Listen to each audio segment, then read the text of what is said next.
Hello class 10th। तो हमारा जो टॉपिक चल रहा था वो था कि धातुओं का निष्कर्षण कैसे किया जाता है। तो उसमें हमने जो निम्न सक्रिय धातुएं हैं उनका निष्कर्षण पढ़ा, जो मध्यम सक्रिय धातुएं हैं उनका भी निष्कर्षण पढ़ चुके हैं, जिसमें हमने भर्जन पढ़ा, निस्तापन पढ़ा, ठीक है ना, कि कैसे हम उसको अपचयित करते हैं, ठीक है ना। तो भर्जन निस्तापन के बाद ऑक्साइड मिलते हैं, ऑक्साइड का अपचयन किया जाता है, वो सब कुछ हमने पढ़ा। आज का जो हमारा विषय है वो है उच्च सक्रिय धातुओं का निष्कर्षण।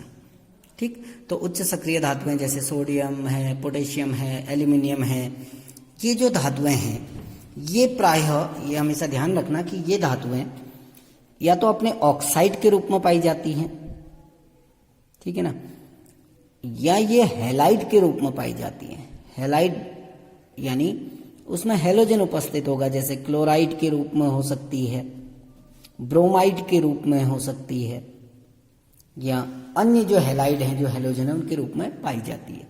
तो उच्च सक्रिय धातुएं ऑक्साइड अथवा हैलाइड के रूप में पाई जाती हैं, और इनका जो अपचयन है, क्योंकि हम अपचयन करते हैं ना ऑक्साइड में बदलने के बाद अपचयन, और इनका जो अपचयन है वो सामान्यतया जो अपचायक हम यूज करते हैं जो कार्बन है, कार्बन द्वारा इनका अपचयन नहीं होता है, कार्बन द्वारा अपचयन नहीं होता है, ठीक है ना।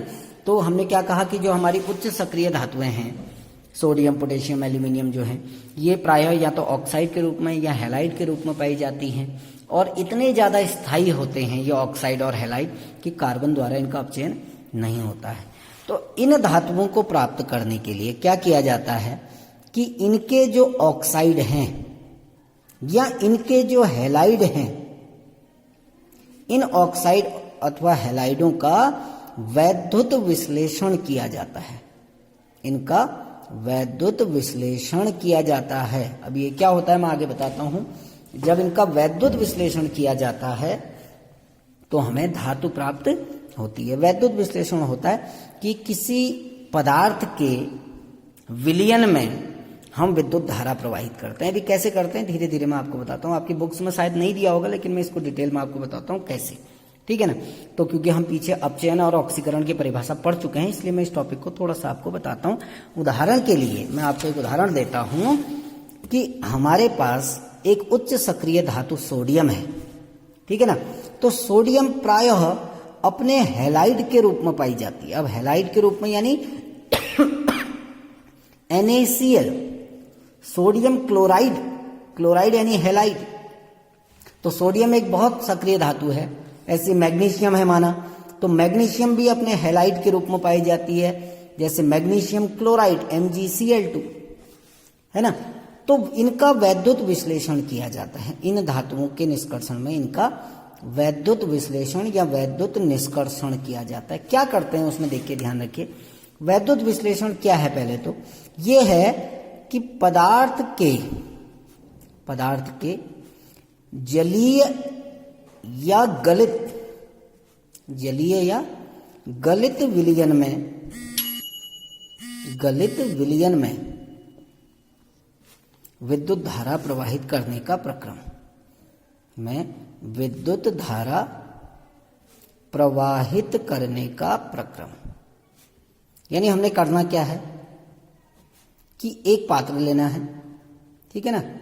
उस पात्र में जिस पदार्थ का वैद्युत विश्लेषण करना है, जैसे NaCl का वैद्युत विश्लेषण करना है, तो या तो NaCl का जलीय विलयन यानी नमक को पानी में घोल के भर देना है, या नमक को इतना गर्म करना है कि वो क्या हो जाए, गल जाए, वो उसका गलित विलयन होगा, ठीक है ना। तो इसमें गलित विलयन का विद्युत विश्लेषण किया जाता है। ठीक, जो धातु है, धातु यानी सोडियम धातु, ये कैथोड पर इकट्ठा हो जाती है। अभी कैथोड और एनोड के बारे में पढ़ोगे कि जो धातु है वो इकट्ठा हो जाती है कैथोड पर, और एनोड पर क्लोरीन गैस मुक्त होती है। क्लोरीन गैस कहां पर मुक्त होती है, एनोड पर। अब कैसे करते हैं देखो मैं आपको बताता हूं। इसके लिए क्या किया जाता है, एक पात्र लिया जाता है, ठीक है ना। इसके लिए एक पात्र लिया जाता है। इस पात्र में धातु की 2 छड़ें डुबा दी जाती हैं। जैसे प्लेटिनम है माना, मैं यहां पर प्लेटिनम धातु का प्रयोग कर रहा हूं। हमने क्या किया कि प्लेटिनम धातु की 2 छड़ें रख दी, ये भी प्लेटिनम धातु की छड़ है, ये भी आपका प्लेटिनम धातु की छड़ है ना। इन दोनों धातु की छड़ों को एक बैटरी द्वारा आपस में जोड़ दिया जाता है। जोड़ दिया। अब क्या करते हैं, इस पात्र में जिस धातु का निष्कर्षण करना है या जिस पदार्थ का वैद्युत विश्लेषण करना है, जैसे NaCl का करना है, तो हमने इसमें NaCl का गलित विलयन या जलीय विलयन भर दिया। मैं यहाँ पर गलित विलयन का प्रयोग कर रहा हूँ, कर दिया ना। अब आपको पता है ये बैटरी का धन सिरा है, ये बैटरी का ऋण सिरा है। हमेशा ध्यान देना कि बैटरी का जो धन सिरा है ये जिस छड़ से जुड़ेगा वो छड़ कहलाएगी एनोड। क्लास 12th में पूरा डिटेल में पढ़ोगे, अभी मैं आपको थोड़ा बहुत बता रहा हूँ कि क्योंकि नए शब्द आ रहे हैं, एनोड क्या होता है, कैथोड क्या होता है, तो मैं हल्का सा एक आइडिया दे रहा हूँ। हमने एक बड़ा सा बीकर लिया, उस बीकर में धातु की 2 छड़ें लगा दी प्लेटिनम की, दोनों छड़ों को एक बैटरी द्वारा आपस में जोड़ दिया, ठीक है ना। बैटरी में 2 सिरे होते हैं, आपको पता है, धन और ऋण। बैटरी का धन सिरा जिस छड़ से जुड़ेगा वो एनोड होगा, बैटरी का ऋण सिरा जिस छड़ से जुड़ेगा वो कैथोड होगा, ठीक है ना। यानी जो बाईं ओर वाली छड़ है वो एनोड है, जो दाईं ओर वाली छड़ है वो कैथोड है। इतना तो समझ में आ गया होगा कि एनोड और कैथोड क्या होता है। और एक चीज इसके साथ ये ध्यान देना, कैथोड पर हमेशा होता है अपचयन। कैथोड पर कौन सी अभिक्रिया होती है, अपचयन। एनोड पर कौन सी अभिक्रिया होती है, हमेशा ऑक्सीकरण। मतलब क्या है, यानी एनोड पर हमेशा इलेक्ट्रॉनों का क्या किया जाएगा, त्याग किया जाएगा। क्योंकि पहले हमने पढ़ा है ऑक्सीकरण अपचयन की परिभाषा में कि जब इलेक्ट्रॉन त्यागे जाते हैं तो ऑक्सीकरण अभिक्रिया, जब ग्रहण किए जाते हैं तो अपचयन। तो कैथोड पर इलेक्ट्रॉन ग्रहण किए जाएंगे और एनोड पर इलेक्ट्रॉन क्या किए जाएंगे, त्याग किए जाएंगे। कैसे, अब मैं आपको बताता हूं। हमने इसके अंदर क्या भरा, NaCl भरा ना। जब हम नमक को इस पात्र के अंदर भरते हैं, नमक के गलित विलयन को, तो नमक अपने आयनों में टूट जाता है। याद रखना, नमक 2 प्रकार के आयनों से बनता है, Na पॉजिटिव और Cl नेगेटिव। ये हमने आयनिक यौगिकों में पढ़ा हुआ है पीछे कि जो NaCl है उसका निर्माण 2 आयनों से होता है। एक Na पॉजिटिव जिस पर पॉजिटिव चार्ज है इसलिए इसको कहा जाता है पॉजिटिव आयन, दूसरा Cl नेगेटिव जिस पर नेगेटिव चार्ज है तो इसको कहा जाता है ऋण आयन। 2 प्रकार के आयन बने, यानी इस विलयन में हमारे पास 2 प्रकार के आयन हैं। एक Na पॉजिटिव आयन है और दूसरा क्या है, Cl नेगेटिव आयन, है ना। और आप फिजिक्स में पढ़ते हैं कि जो अपोजिट चार्ज जो होते हैं, विपरीत आवेश, वो हमेशा एक दूसरे को क्या करते हैं, आकर्षित। अब ये जो छड़ थी बाईं ओर वाली, ये बैटरी के कौन से सिरे से जुड़ी थी, धन।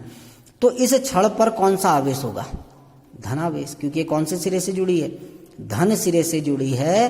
तो इस जो छड़ है इस पर कौन सा आवेश होगा, धनावेश। दाईं वाली छड़ ऋण सिरे से जुड़ी है तो इस पर कौन सा आवेश होगा, ऋण आवेश होगा, पूरा होगा ना। और देखिए इस छड़ पर कौन सा आवेश है, धन।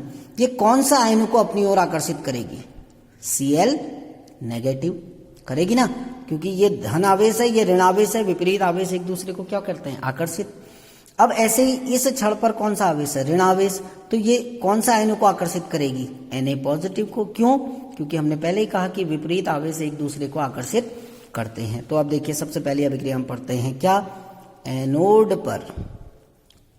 एनोड पर क्या अभिक्रिया हो रही है, एनोड यानी जो बाईं ओर वाली छड़ है उस छड़ पर क्या अभिक्रिया हो रही है। देखिए इस छड़ पर कौन गति कर रहा है, क्लोरीन, यानी जो Cl नेगेटिव आयन है वो बाईं ओर की छड़ की ओर जा रहा है। तो यहाँ कौन जा रहा है, Cl नेगेटिव आयन। मैं 2 लगा देता हूं, संख्या आप आगे से लगा सकते हैं, ठीक।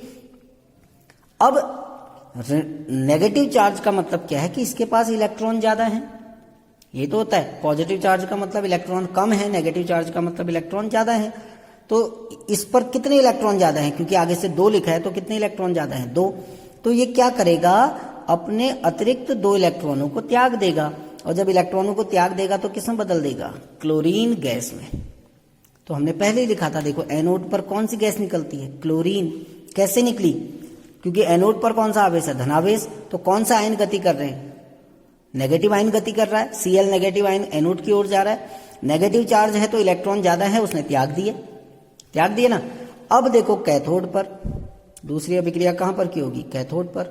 कैथोड कौन सा इलेक्ट्रोड है, ऋण इलेक्ट्रोड, है ना। कौन सा आयन गति करेगा, विपरीत आयन, यानी इस पर ऋण है तो कौन सा आयन गति करेगा, Na पॉजिटिव गति करेगा ना। अब ये धनावेश है, यानी इसके पास कितने इलेक्ट्रॉन कम है, 2, और यहां कितने इलेक्ट्रॉन त्यागे गए थे, 2। तो ये Na पॉजिटिव इन 2 इलेक्ट्रॉनों को ग्रहण करता है और किस में बदल जाता है, सोडियम धातु में। तो देखो हमें धातु मिल गई, हम पढ़ क्या रहे हैं, धातुओं का निष्कर्षण। और NaCl से हमने कौन सी धातु प्राप्त कर ली, सोडियम। कहां पर प्राप्त हुई, कैथोड पे। कैसे, क्योंकि कैथोड पर क्या होता है, अपचयन यानी इलेक्ट्रॉनों को ग्रहण करना। एनोड पर क्या होता है, ऑक्सीकरण यानी इलेक्ट्रॉनों को त्यागना, है ना। तो आपकी बुक में खाली ये 2 इक्वेशन लिखूंगी, लेकिन मैंने आपको पूरा डायग्राम के माध्यम से समझा दिया कैसे ऑक्सीकरण और अपचयन की प्रक्रिया होती है। तो जो उच्च सक्रिय धातुएं हैं उनको प्राप्त करना बहुत आसान होता है। केवल क्या करते हैं, उनके जो अयस्क हैं, चाहे वो हैलाइड के रूप में हो, चाहे वो ऑक्साइड के रूप में हो, या तो उनका जलीय विलयन बनाया जाता है या उनको बहुत ज्यादा गर्म करके मेल्ट किया जाता है। तो उनके जलीय विलयन या उनके गलित विलयन में विद्युत धारा प्रवाहित करते हैं। तो विद्युत धारा प्रवाहित करते हैं तो एनोड पर क्लोरीन गैस मिल जाती है, कैथोड पर आपकी धातु आपको प्राप्त हो जाती है। Thank you.